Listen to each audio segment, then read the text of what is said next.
Since the beginning of Spanish colonial history in Mexico, Catholicism has prevailed to be the main catalyst in Mexican history. Good morning, my name is Miguel Andaeta Pulgar, and today I'll be presenting Catholicism and its connections to Mexican socioeconomics. My research question asks, how has the history of imposed Catholicism by the Spanish Empire influenced the way socioeconomic classes in modern-day Mexico are determined?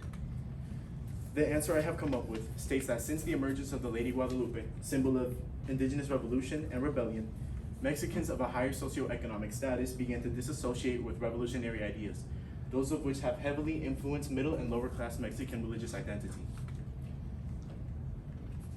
Before we can understand modern day Mexican socioeconomics, we first need to contextualize Mexican history, starting with Spanish colonial rule, spanning from 1519 to 1821. Spanish colonial rule lasted 300 years, and their main priority was to convert the indigenous to Catholicism.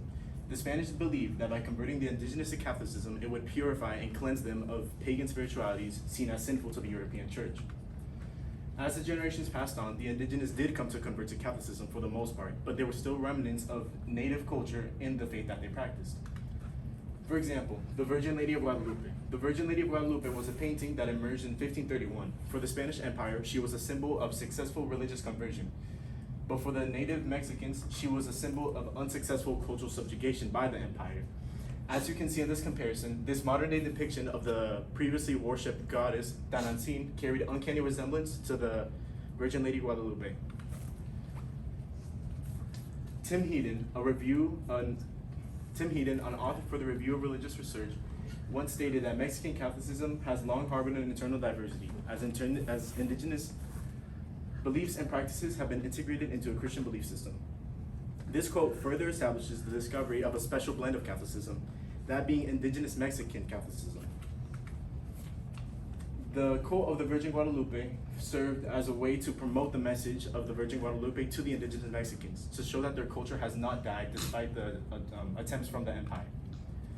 In the year of 1810, the Mexican War of Independence broke out. As you can see through these historical paintings, the Virgin Lady of Guadalupe emerged as the forefront symbol for the War of Independence.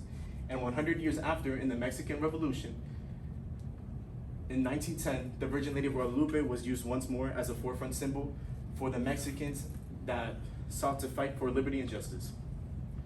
Ted Thomas and Ira Chaliff, in the College Board Stimuli of Moral Courage and Intelligent Disobedience, once stated that society and culture place a large amount of pressure on people to obey orders. This quote better helps us understand the way Mexican society begins to disassociate with revolutionary ideas, including religion. Which brings us to modern day Mexico and definers of socioeconomics. Mario T. Garcia, a renowned Chicano author who was raised in a Mexican household, stated that his family was Catholic, but not in a fanatical way, for a family that saw itself as decent people that had escaped from the Mexican Revolution. This shows the social phenomenon that resulted after the Mexican Revolution. Since the Mexican revolutionaries used the Virgin Guadalupe, a religious symbol, as their forefront symbol, middle-class Mexican families began to disassociate with that and the revolutionary ideas that came with it. Mario Garcia also stated that his family was Catholic, but not ghetto Catholics. This term is derogatory, but as you can see in this image, this is an example of what would be considered ghetto in modern-day Mexico. This image carries Catholic iconography with indigenous Mexican materialism. Tim Heaton also once stated that Mexico's states and municipalities vary in the presence of indigenous groups, such that a state-by-state analysis reflects the influence of indigenous beliefs and the degree to which the Catholic Church dominated the state's religious landscape. Which brings us to real-world comparisons of Oaxaca and Nuevo León, two contrasting states in the country of Mexico. In Oaxaca, only about 1/4 of the housing available is in good repair. More than 47% of all housing is in need of significant upgrading. Additionally, many homes do not have access to running water or electricity, as stated by a report from Nations Encyclopedia. It's very important to know that in Oaxaca, about 37.2% of the population speaks indigenous languages. This is the second highest percentage in the country. In contrast, we have Nuevo León. Being the third most industrialized state, one of the wealthiest states of Mexico, most of their residents enjoy a good standard of living. In Nuevo León, almost all citizens speak Spanish, the colonial language, where less than 1% of the population speaks indigenous languages.